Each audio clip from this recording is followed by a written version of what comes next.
A number of years ago, I started this thing, which is wherever I go in the country and preach, I'll ask the elders to give me difficult problems.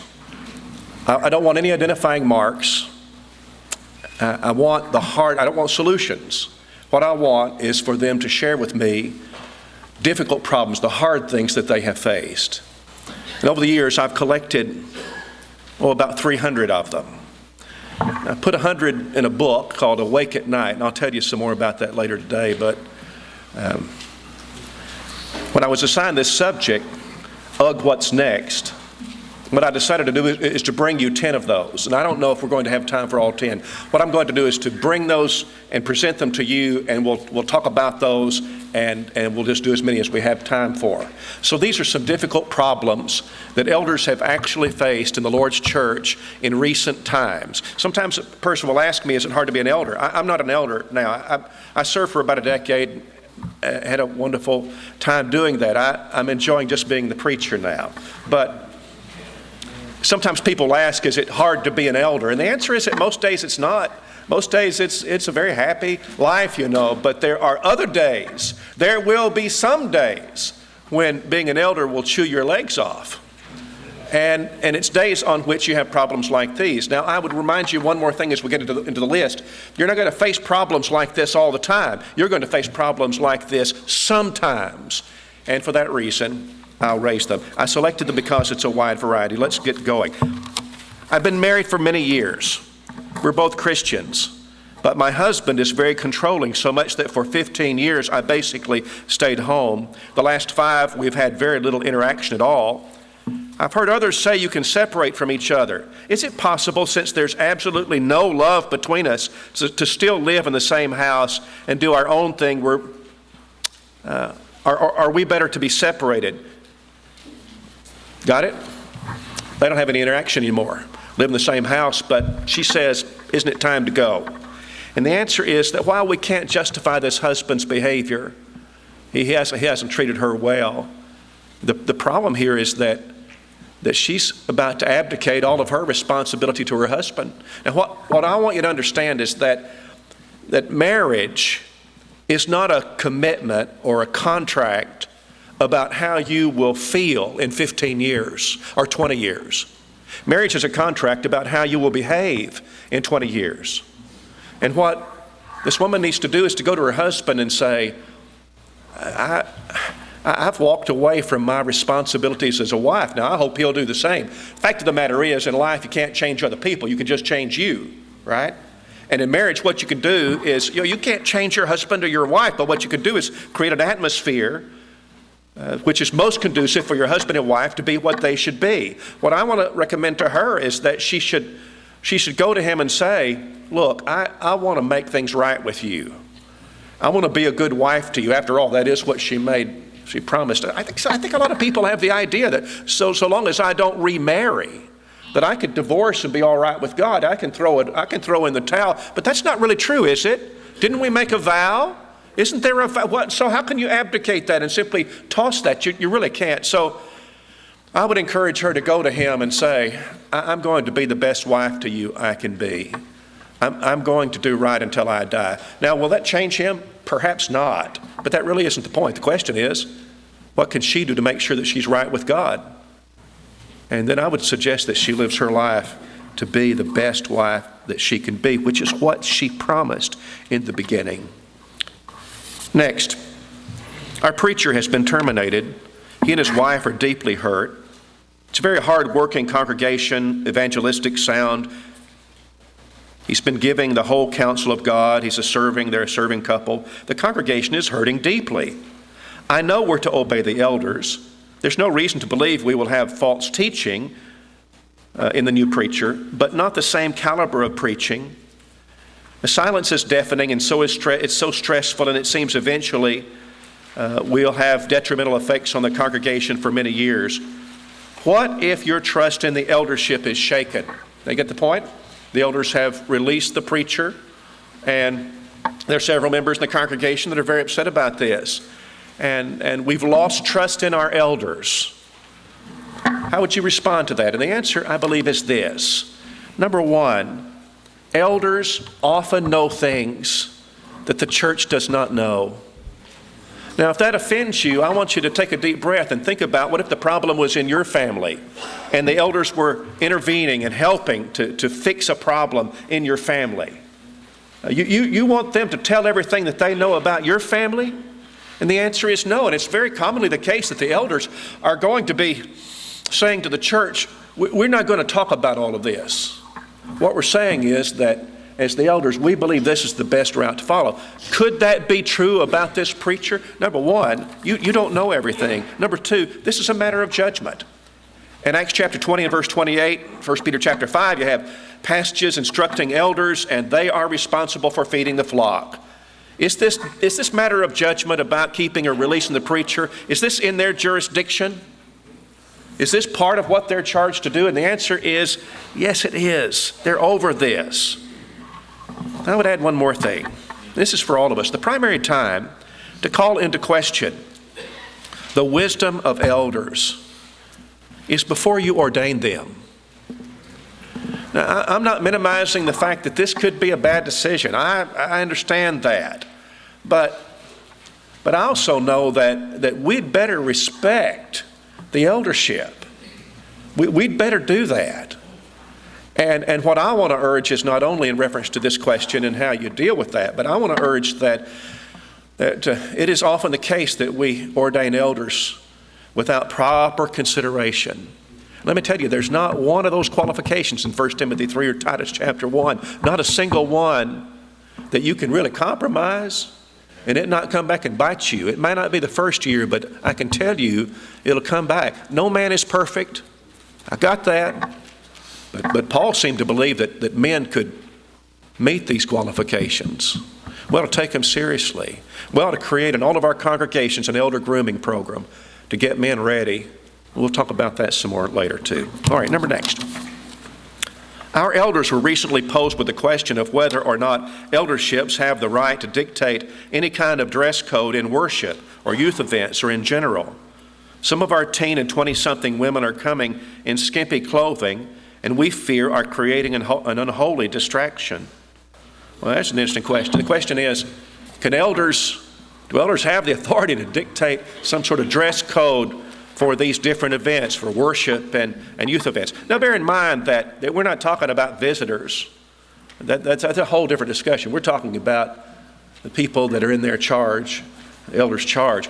And the answer is, of course they have that authority.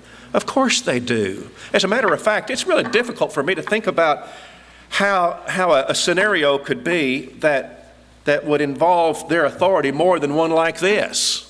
What is their authority? It's not to legislate doctrine. I mean, they can't change that baptism is for the remission of sins. They don't have that authority. But in matters of judgment, you think about the Greek words. We'll talk about this in a few minutes. But episkopos and presbyteros and their responsibility to make sure that what people are doing is right and to have this governing as an eldership and to think about, we got times, of course, where men are teaching Bible classes and they're standing in front of groups of young women, sometimes wives, and it's hard to teach the class because of the distraction, right?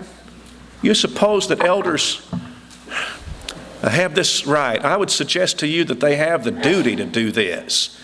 And in reference to spiritual matters, and what is this the spiritual matter, a moral spiritual issue? The answer is yes, they do have that authority. Hebrews 13:17 says, obey them that have the rule over you and submit yourselves because they watch for your souls as they that must give an account, that they may do this with joy, not with grief. That would be unprofitable. All right, here's the next one. This one's kind of interesting. Recently, one of our members came asking us to loan him $20,000 from the church treasury so he can start a new business venture that will help him provide for his family. He vowed to repay the entire sum in 2 weeks. We agreed and loaned him the money from the treasury. That was 6 weeks ago. He hasn't repaid the money, and we're naturally concerned about the fallout if the word gets around about our mistake. Can you think of an occasion where the church or the elders would loan money from the treasury? No, don't do this. Do this. Sure, I can. Sure. I mean, you think about benevolence and Could there be occasions where you not only want to give the person some money, but you want to help them learn to be more responsible? Okay, sister, look, we'll give you this $50 in order to do what you need. But it's not. What if it's not about food? It's not about clothing on her back. It's about something different. We'll give you it's for gasoline to go make whatever. But we need you to pay this back. Now you may not think that you'll ever get it back, but you want to try to help her to learn, not just to give her the money. You want to try to help her to learn. So I can imagine a scenario where you might do something like this if you were invested in that person's life and you knew this would be helpful.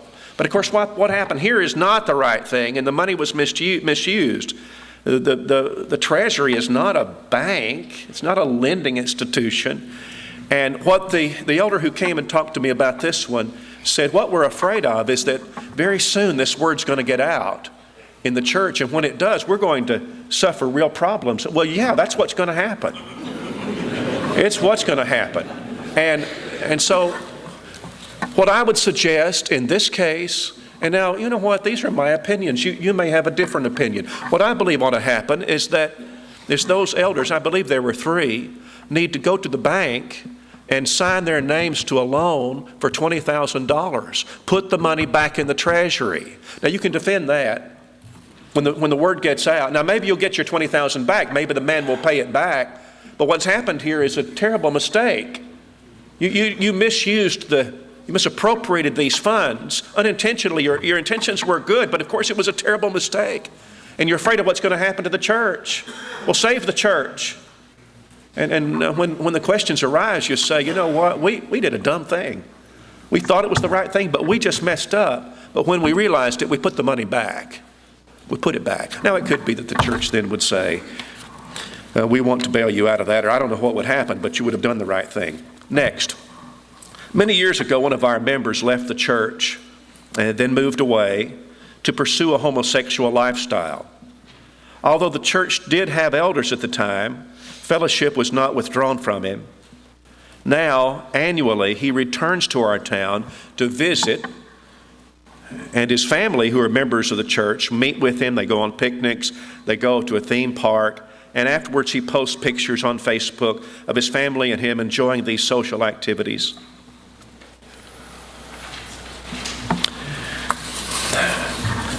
How do you respond to this? What would you say?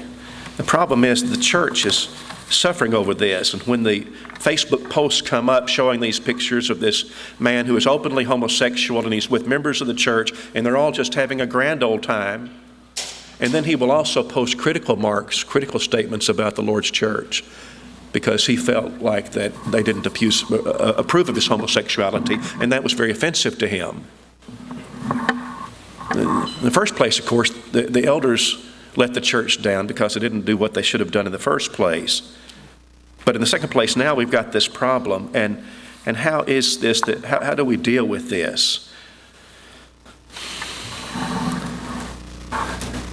I do not believe that the greatest danger to the church with reference to the homosexual agenda seems to be a locomotive coming down the tracks. It's so big and strong, and ultimately, we're going to lose our religious freedoms in the U.S., and I believe it will probably be on the altar of homosexual rights.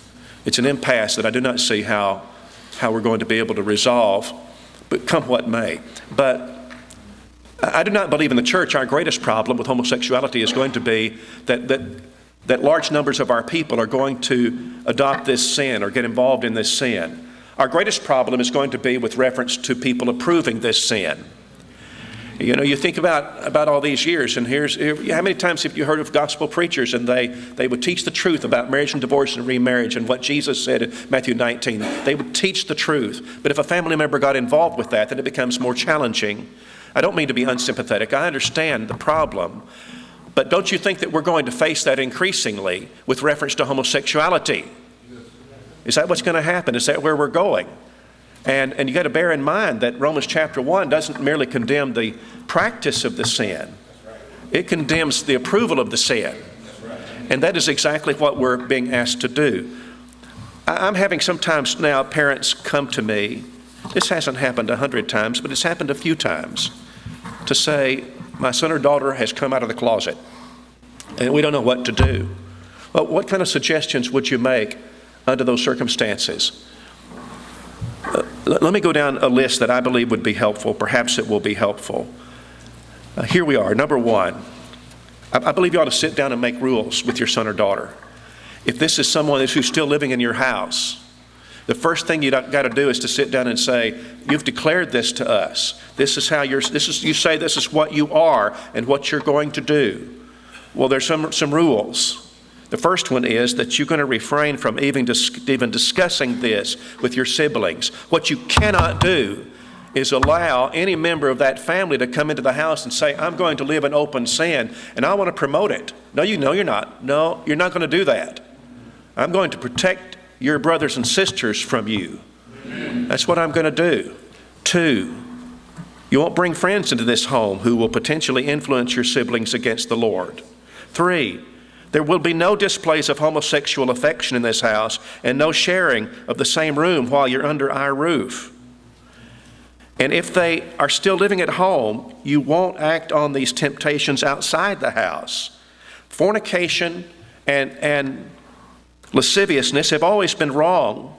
Whether it's heterosexual or homosexual, your living here has always presupposed a basic adherence to basic morality. You've always known that. It's true about every member of this family. And if your family member says, I can't abide by these guidelines, invite them to begin the process of moving out of the house, to pursue this sinful lifestyle in an independent setting. I know that's hard. I know that. What you and I have to wrestle with is the reality of a scripture that says this is an abomination to God, and that He will not tolerate this, and that we can't, Romans 1:32, we cannot approve it. It's not merely we cannot practice it, it's that we cannot endorse or imply endorsement of it. Okay? And that's where our greatest danger is going to be. 4, we need to, or whatever number it is, we need to sit down and say, we need to talk about Jesus and His book. Let's talk about 1 Corinthians 6. And you can just walk down through that passage, and I won't take the time to do it now. 5, I want to say to my son or my daughter, it isn't a sin to be tempted, and that's true about your sexuality. All humans, I suppose, are in some way going to be tempted with reference to their sexuality. Is that a true statement? I believe it's true. What God calls us to is surrender.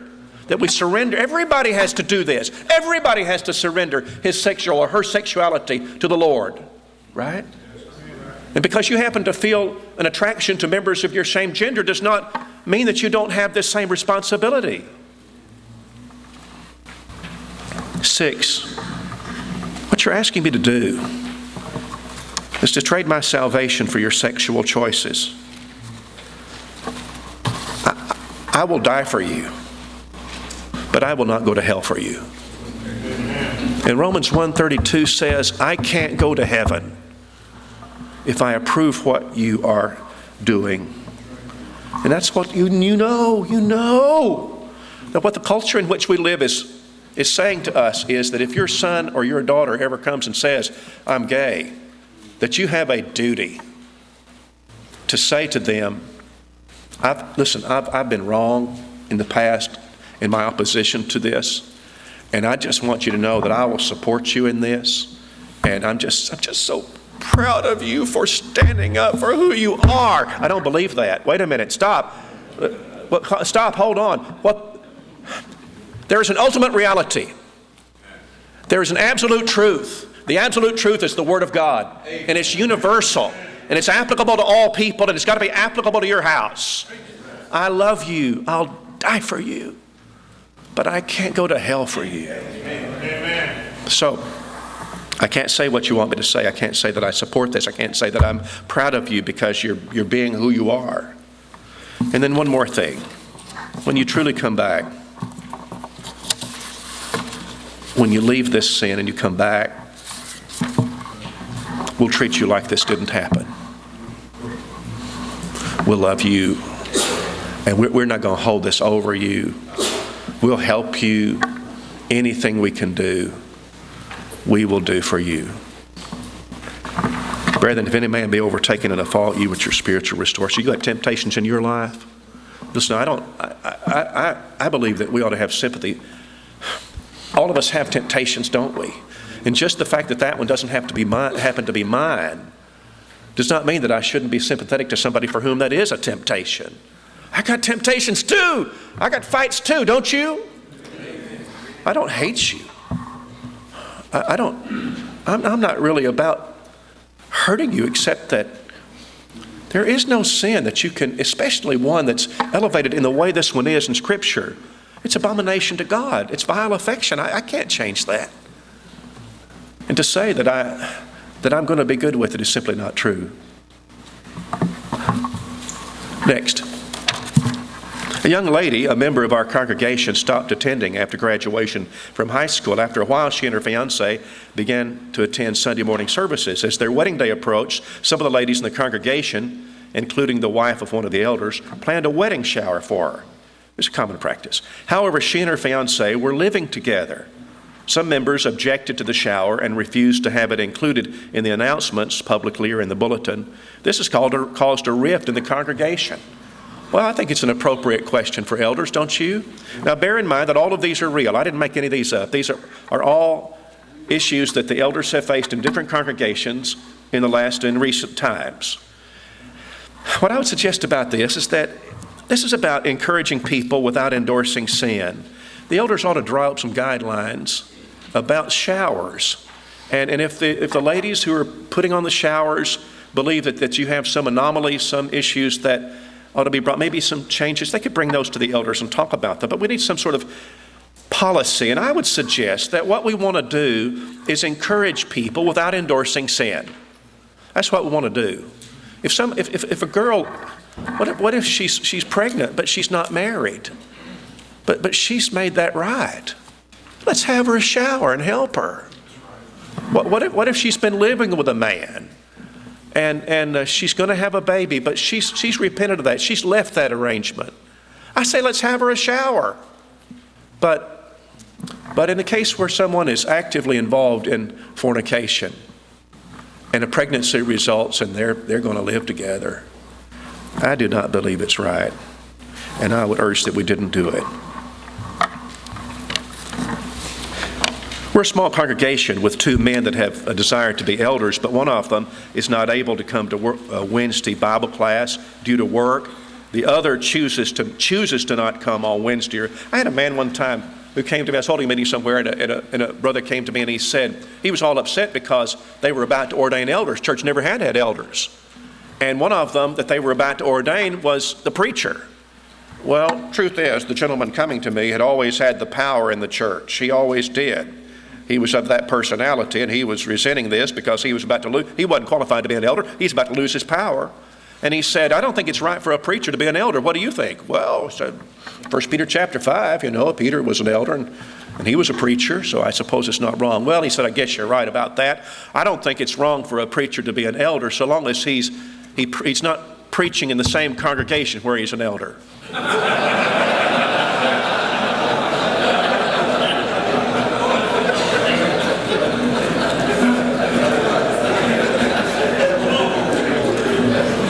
That's why he didn't need to be an elder, right? That was why, right? Okay. Anyway, so they have two men in this church that have a desire to be elders. They're considering ordaining them, but one of them works every Wednesday night. The other of them just chooses not to come on Wednesday or Sunday evenings. And the question is, are these serious matters that we should think about or disregard? Currently, we have no elders. The answer is that neither of these men are qualified to be elders. Neither of them are. And that is not to say that I think that the one who is working instead of coming on Wednesday nights is necessarily living in sin because of that. I think you can reason that out. But what it is to say is that neither of these are in a position to be the leaders of this congregation. Now, it's not a wise thing for a church to choose to not have elders. But it's a dangerous thing for a church to get in a rush about this and just pick somebody out without regard to their faithfulness, because that's going to hurt us. Next, I have a question on elders. If you have an elder who was qualified when he accepted the office, but later had adult children who fell away? Does he no longer qualify as an elder, and should he step down or be asked to step down from his position? That's an excellent question. The Scripture teaches in 1 Timothy chapter 3 that there's a connection between how a man rules in his home and how he's going to take care of the church of God, right? If a man doesn't know how to rule well his own house, how shall he take care of the church of God? And for that, by the way, can I just parenthetically say this? It seems to me, and this is my judgment, I'll just take it or leave it, but what that suggests is that you can tell in a man whether or not he has the stuff, if you please, to take people to heaven. That's what we need in elders, don't we? We need elders who can help us go to heaven. And you can tell something about that, whether he's got the stuff, by how he's raised his kids. So I'm not sure, this is a strong statement, but I'm not sure about what you really know about whether a man has the stuff until you see some of his kids grown and how they behave. Did he have the stuff? Did he have it? Has he got it? You need some indicator. There's some indicator involved in that we ought to pay attention to. The question is, though, not that. The question is that this man's an elder, and after the fact, then you got one of his children who is no longer faithful. Does that disqualify him? I wouldn't say it immediately disqualifies him. What we need to do is to find out. People still are free moral agents. Those children have the ability to choose. The question would be, does this reflect on how he raised this person? Not always does it do that. If he showed the kind of parenting that he should, and we're convinced of that he's got the stuff, and later on his son decides to go haywire and leave the faith, I think you would ask other questions. You would ask the question about, does this boy live here in town? And is he going to give the church a black eye? And is this going to hurt our evangelism? Is this going to have an effect on the unity of the church? Is this going to hurt the church in some way? I think that's a valid question, because a man might want to resign if that's true. The answer is that he wouldn't necessarily resign, but if it's going to be harmful to the church, then he should. Next, a couple's been visiting our assemblies for about 4 months and wants to place membership. She's also requested rebaptism. Both have been married before. He refused to explain the circumstances of his divorce, became angry when the elders asked. When she was asked, her husband answered for her. She married too young. Because they refused for the discussion to go further, we declined to let them place membership. Incidentally, parenthetically, why do we place membership? Don't you think about that? Now, the term is not found in the Scripture, but it's a valid scriptural thing. The answer is that in 1 Peter chapter 5, the elders are responsible for the people who are among them, to take the oversight of those people. That's critical. If a person comes and visits our assembly, are they at that point under that eldership? Well, no. Well, what if they visit 5 times or 10 times? Or at what point then would the elders just say, well, you're one of us? I don't see how that could be possible. It may be against the people's will to be under that eldership. Now, the answer is there has to be some vehicle by which people let the elders know, we want to be among you. We want to be a part of this. And in this case, you know what? It's a foolish thing for elders to ever let anybody place membership in a congregation where they're the elders without meeting with those people. You can't do that. You can't, because you're abdicating your responsibility. Your responsibility is to protect this church and to help people go to heaven. You've got to sit down. You may have a false teacher coming in, and you're going to bring them into among the flock. It's a wolf, and you're going to bring them in. Don't do that. You got to sit down and talk to people and learn who they are and get to know. That doesn't mean that you only let people in who are perfect, but you got to be careful about introducing things into the family of God that will do damage to that flock, because that's your job. Anyway, in this case, they decided to decline their membership, and they encouraged them and taught them about how to do right and to live for Christ. Anyway, here was the question. The gentleman requested that his contributions made during their stay, they'd contributed $1,500, be refunded to him. And the question is, should we give them the money? And the answer is yes, give them the money. Give them the money. Now, it's not because ethically you're bound to that. They've already put the money in the plate. It already belongs to the church. Why should you give it back? And the answer is because already what they're going to want to do is criticize the church to other people out there, and you're trying to convert the lost. But do not let them, for $1,500, don't let them go out and say they kept money unjustly. They treated us in an unethical way. Don't let them say that. That wouldn't be good for the church. There's a bigger issue here, and that's the name of the church and that community. Give them the money and say, we wish you no ill, and if you want to study Scripture, we'll be so happy to do that with you. We want to help you live right. But don't let it be over this money. Here's number last. Just enough time. We're in the process of ordaining new elders. 2 men have risen to the top of our list. Both appear to everyone to meet the qualifications of 1 Timothy 3, and both are highly respected by the church here. Our problem is that when we approached this one gentleman, he met with us to explain that 2 years ago he was informed that he has a son, now in his 20s, from a girlfriend he had before he met his wife. He long ago had repented of his fornication, but he had never been told about the child. And then 2 years ago he learned about that child. Now, is he disqualified to be an elder? I don't think he necessarily is. You must bear in mind that every man who becomes an elder has sins in his past. Is that a true statement? Yeah, well, yeah. And so the bigger question is, how did he deal with them? Now, bear in mind that the first qualification in 1 Timothy chapter 3 is if a man be blameless.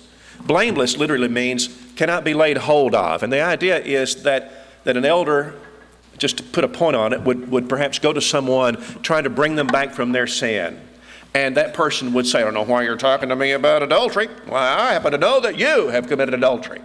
And thus to lay hand on that and pull it out and use it against him. And so could that be applicable here? It might be. It might be that this would be viewed this way. I would rather think that if the elder has acted appropriately about this, he repented of his sin, and that he's tried to do what he can to engage that grown son and to help him come to the Lord and to do what's right, I don't see why that should prohibit him from being an elder. The questions would have to be asked, but it seems to me it's very possible. You'd want to know, will the church respect and support his leadership as an elder? And I think there's a very good possibility that the answer would be yes. I brought a few of these Awake at Night books. By the way, the book that has 100 has, and I put 9 or 10 of them in my suitcase, and if you want one, well, just let me know and you can come see me. But thank you very much for your time, and God bless you all.